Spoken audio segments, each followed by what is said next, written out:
Continuing on the series of New Jersey state parks, in the previous episode, I've talked about part one of central New Jersey. In the historic three phone area codes of the state, there's 201 for northern Jersey, 609 for southern Jersey, and historically 732 for the center, though the lines don't correspond necessarily to county and town lines.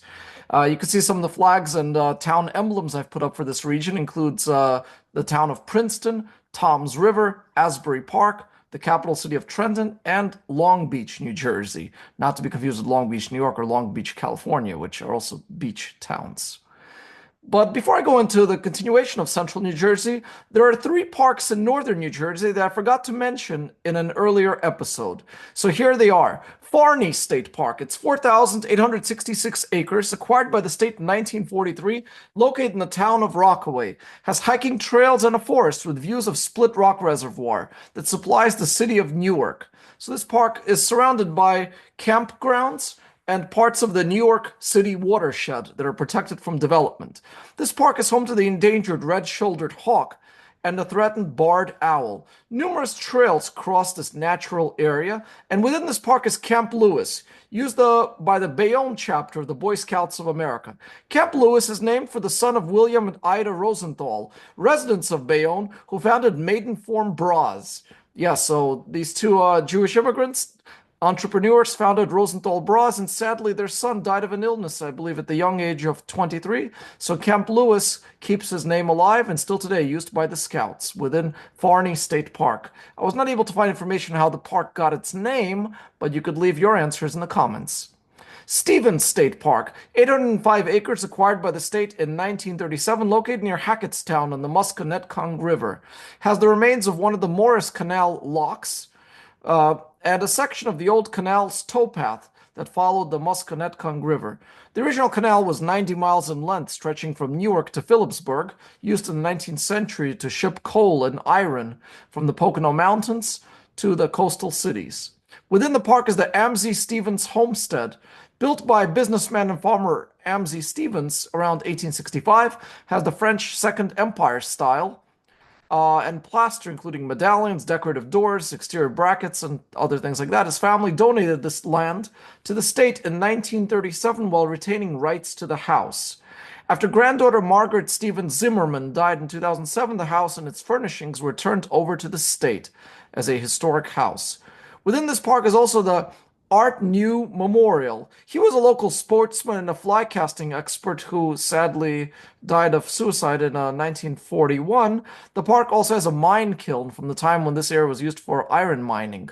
So on the remnants of the canal lock is a little island with a bench on the Musconetcong River, close to a memorial for a local fly fishing champ. Washington Rock State Park is just 52 acres, one of the smaller state parks in New Jersey, located in the Watchung Mountains, managed by the Somerset County Parks Commission, but owned by the state. It's located on a strategic overlook from where George Washington monitored British movements during the American Revolution, particularly in June of 1777, where Washington could look down at the coast from here, seeing how the Redcoats are marching around Perth Amboy and Staten Island, a local loyalist stronghold. Because New Jersey was very much a battlefield during the Revolution between the coast that was controlled by the British and the interior, where there was still a lot of patriotism support. So that's Washington Rock State Park. Now going into central New Jersey, begin with Cheesequake State Park, a very interesting name. It is 1,610 acres, acquired by the state in 1940, bisected by the Garden State Parkway. Has a freshwater marsh and a saltwater estuary, from the Lenape word meaning upland or an upland village. It includes a pine forest, nature center, and the 6-acre Hooks Creek Lake, which has a freshwater beach, and a campsite within it, used during the day. That's Cheesequake State Park, the upland village, as it was known to the Lenape. The saltwater marsh here drains into Raritan Bay, which faces, again, Staten Island. Twin Lights historic. This, by the way, before I get into there, some other pictures from Cheesequake, the salt marsh, the freshwater marsh, where you can catch crabs, the campgrounds, the freshwater beach, and a historic site. This was a private place for vacation before becoming a state park. Continuing on, the Twin Lights state historic site located on 246-foot hill, the New Jersey Highlands, opposite of Sandy Hook and Coney Island of Brooklyn, acquired by the state in 1962. The first lighthouse was built in 1828, followed by the Twin Lights in 1862. The site of a wireless telegraph demonstration in 1898 by Guglielmo Marconi, in which he announced the America's Cup race that was taking place off the coast. The lighthouse was discontinued in 1952, so today it's more historic or decorative rather than functional. But within the park, visitors can walk up the stairs to the top of this lighthouse at Twin Lights, overlooking the confluence of Raritan Bay, Lower New York Bay, and the Atlantic Ocean. Monmouth Battlefield State Park, not far from the town of Manalapan, 1,818 acres, acquired by the state in 1978. It was here on June 28th, 1778, that George Washington attacked the rear of a British column led by Lieutenant General Sir Henry Clinton. Both sides claimed victory. Really, it was an inconclusive battle. The park's visitor center rests atop of Combs Hill, a hill commanded by the Continental Army Artillery. More British and Hessians were killed than Americans during this battle. It was also here that the legend of Molly Pitcher originated, a battlefield wife who continued to arm the cannons. The battle erased doubts in Washington's leadership, securing his place as the leading commander of the Continental Army during an inconclusive period in the middle of the war. The first reenactment of Battle of Monmouth took place in 1828 by supporters of newly elected President Andrew Jackson. Another reenactment was attempted in 1854, but was called off for excessive heat. 1853, the Freehold and Jamesburg Agricultural Railroad brought tourists to this site, the railroad line bisecting the state park.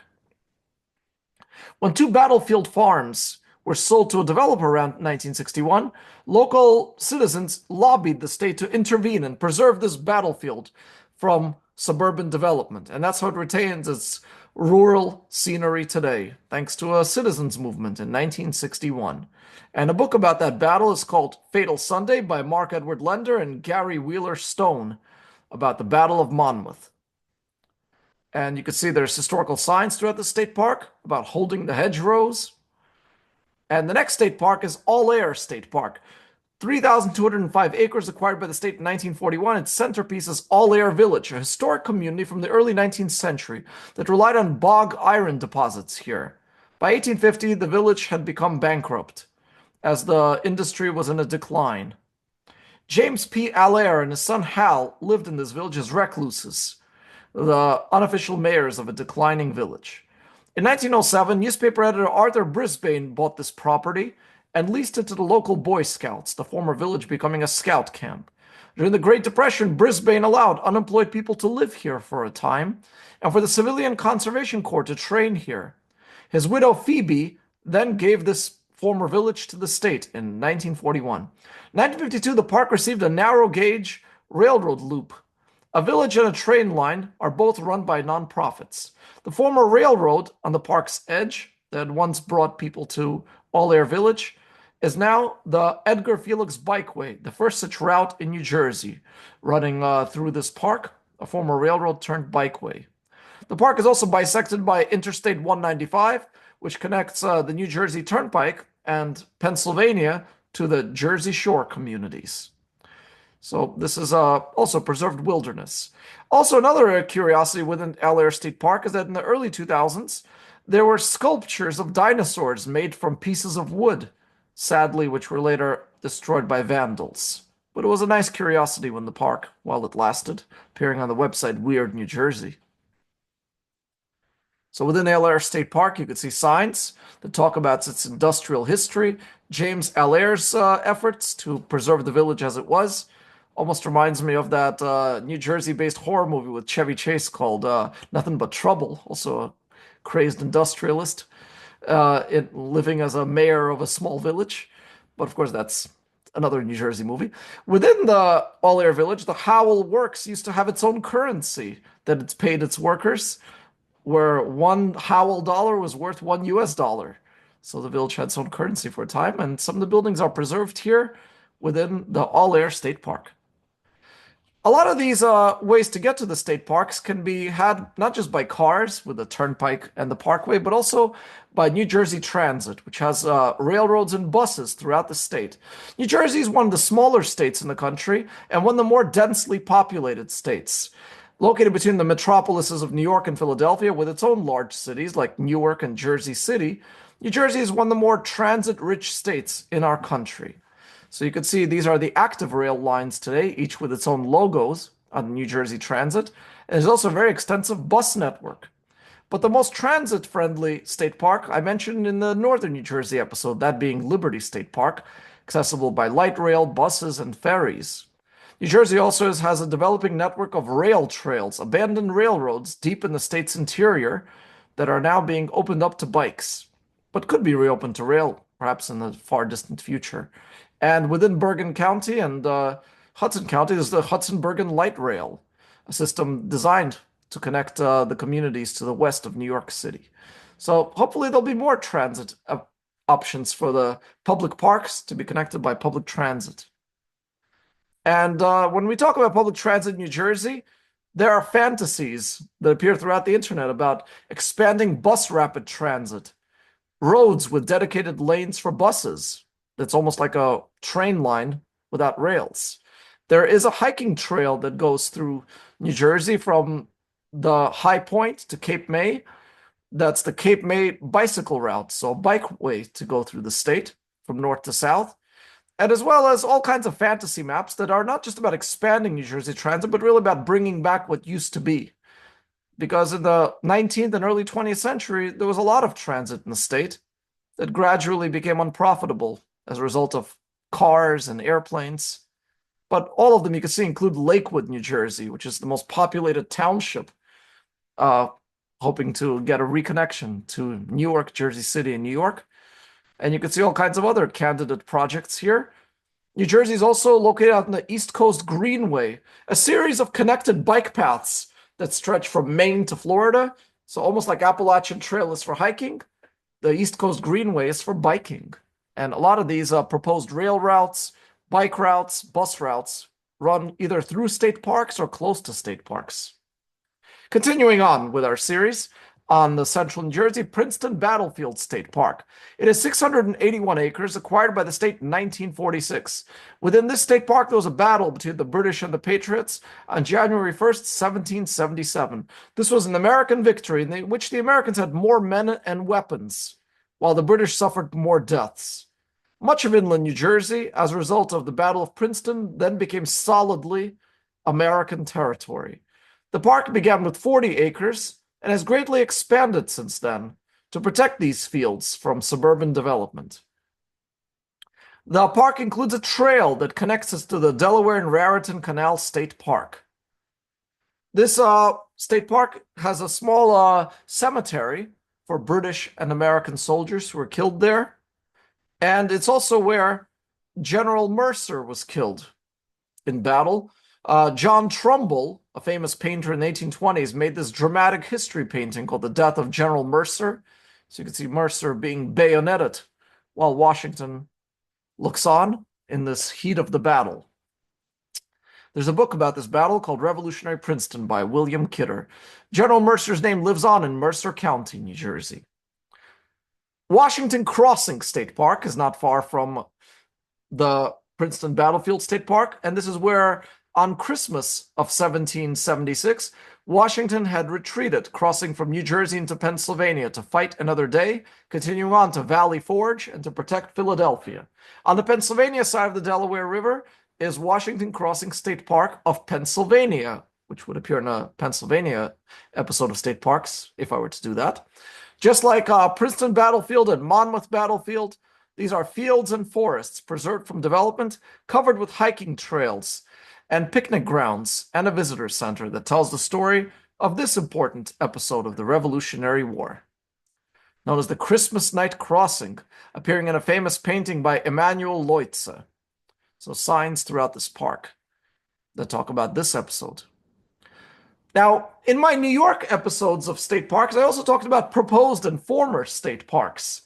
In New Jersey, there's only one example of a proposed state park that never was, that was able to document, and that's the Patterson Great Falls, a place of nature and early industry going back to the time of Alexander Hamilton. This was the waterfall that powered Patterson, that eventually became a city. In the early 2000s, New Jersey was making plans to turn Patterson Great Falls into a state park. But then, under the Obama administration, the National Park Service stepped in and made this into a National Historic Park, as one of those national parks that's urban, close to city dwellers, because not all city dwellers can travel out to Yosemite or Yellowstone or Denali. And so we have urban state parks. New Jersey has a few. One of them is Patterson Great Falls. The other one's the Gateway National Recreation Area, whose New Jersey unit is Sandy Hook, opposite of Brooklyn. So this is Patterson Great Falls, the proposed state park that became a national park. For the next episode series, I will talk about the state parks of southern New Jersey, where the historical area code is 609. And that includes the Barnegat Lighthouse, Island Beach State Park, Fort Mott at the mouth of the Delaware River, and Cape May Point, the southernmost state park in New Jersey. So here you can see some of the local flags for this part. You have the state flag, then there's Cherry Hill, a growing suburb of Philadelphia. Atlantic City has its own flag. Vinland, or is it Vineland? I don't know how to pronounce that. Leave it in the comments if you can correct me. And Trenton, the state capital, as well as Cape May, that appendage, the point at the bottom of New Jersey. So that will all be in the next episode. Thank you so much for watching this video, and look forward to your comments. Thank you so much.